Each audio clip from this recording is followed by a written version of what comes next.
久松利勝とその子供たち。どうする家康に学ぶ日本史。家康の義理の父と兄弟姉妹のその後。久松利勝は徳川家康の生母於大の方の再婚相手だが、利勝とその子供たちは家康の天下取りを大いに助けた。久松利勝とその子供たちのその後を詳しく見ていこう。久松利勝は1526年大永6年、尾張国衆で下郡阿久井城主久松貞義の次男として生まれた。久松氏は近隣の佐治氏と争ったが、徳川家康の父松平広忠の仲介で和睦している。利勝は最初の妻と一男一女を設けたが、広忠が於大の方と離縁すると、於大の方と再婚して三男三女を設け、合わせて四男四女の子持ちとなった。家康は桶狭間の戦いを前にして阿久井城を訪れて、16年ぶりに生母於大の方と再会している。今川義元が桶狭間の戦いで織田信長に討たれると、家康は岡崎城に入って念願の独立を果たした。すると久松利勝は於大の方や子供たちと岡崎城を訪れて家康の傘下に入っている。家康は伊父兄弟の安本、勝利、貞勝の3人には松平の姓を与え、松平氏族に組み入れている。これ以後、3兄弟は久松松平氏と称した。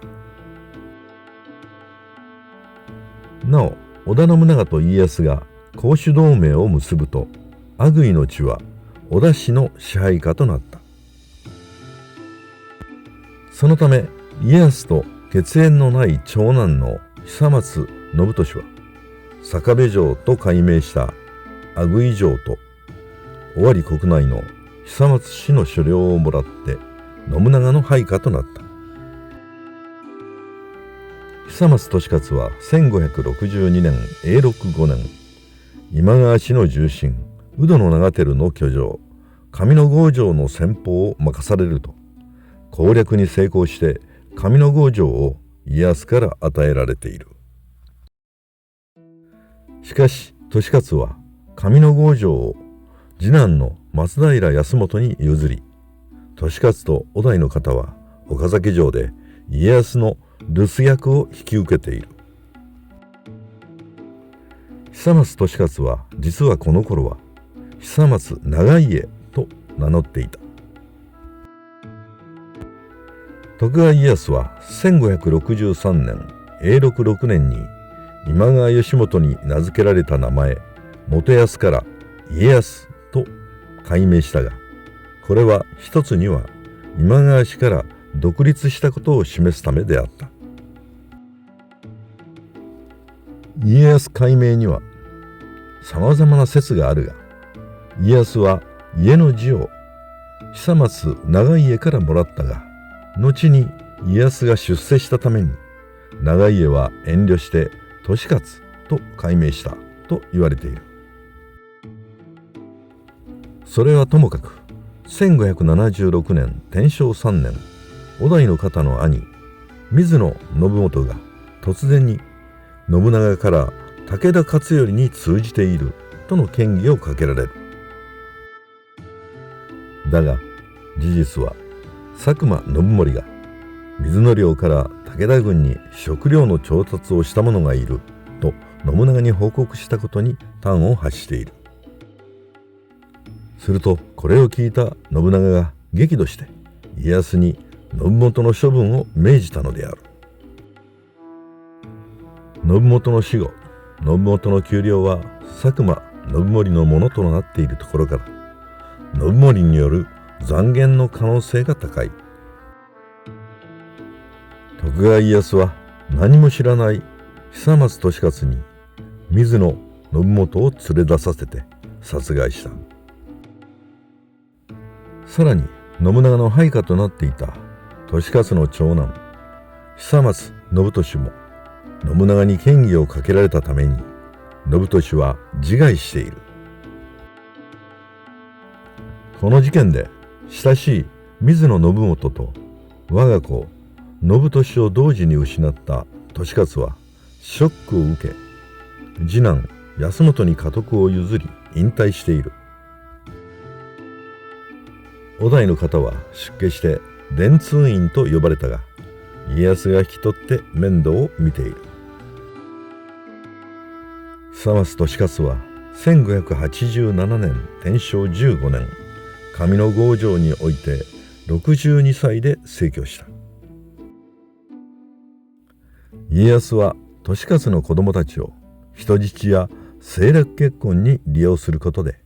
徳川氏を大いに飛躍させている。利勝の次男の松平康元は家康の下で武将として活躍して下総関宿4万石の大名となったが、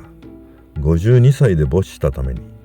嫡男の忠義が後を継いでいる。三男の松平勝利は12歳の時に家康によって今川氏の人質に出されたが、武田氏に奪われて甲州へ連れ去られた。勝利は家康の家臣に救い出されるが、雪の中で凍傷のために足の指すべてを失い、3年後に没している。勝利の子孫は下総宅藩1万2000石に遇されている。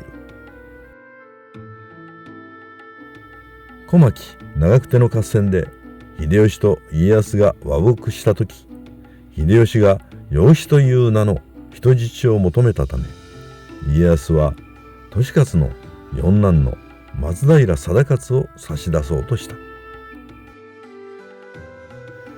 この時はさすがに小田井の方が反対したために、家康は我が子の次男結城秀康を差し出している。後に松平定勝は伊勢桑名11万石の大名となっている。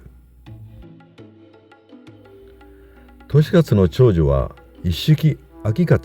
に嫁ぎ、次女の竹姫は松平忠政と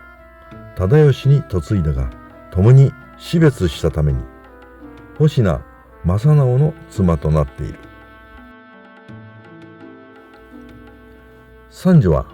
戸田康長の妻となり、四女は松平家清に嫁いでいる。徳川家康の義父兄弟姉妹である久松利勝の子供たちは、それぞれ江戸幕府を安泰にするために大きく貢献したのである。